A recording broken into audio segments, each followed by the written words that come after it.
Hi, my name's Aniff Akinola. I used to be Aniff Cousins back in the day, not many people know that.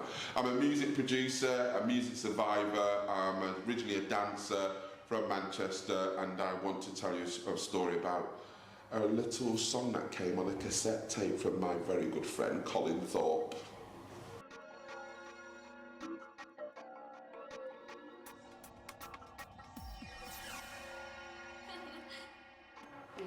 So the one story I kind of tell is how we came across a little record, got sent to my friend Colin, and that record was on a tape. There were 3 tracks on the tape, and it was from this guy called Rowan Heath, and the record had a vocalist on who I recognised as Diane Charlemagne.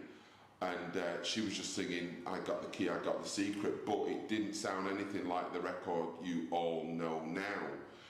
Basically, Rowan wanted to be like a brand new Heavies, and he came to us as producers, Colin and I basically rewrote all the lyrics for.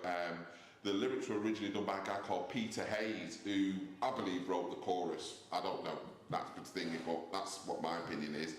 Anyway, great record. Diane said, "I got the key." I thought this, and what's crazy is that he didn't even want to do that record. I had to convince him, "Look, mate, this is the track."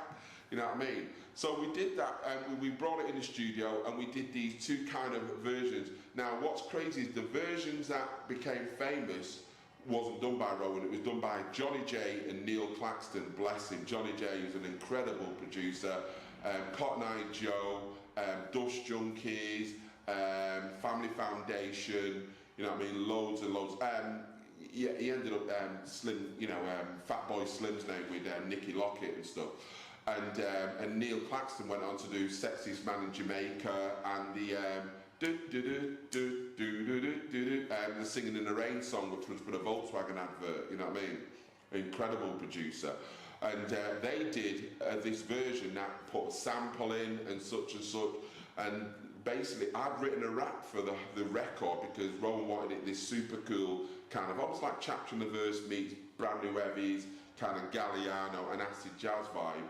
And basically Johnny J took the vocal out, and then just left Diane's in, and then put this sample in from Hell's Party, well, a recreation of Hell's Party, and we put it out incredibly on our own label with Lisa Loud and Sally Gross and Unheard, and mate, it just, we sent it out, Tongi kind of loved it, and then such and such, and then it just blew up, it just went off.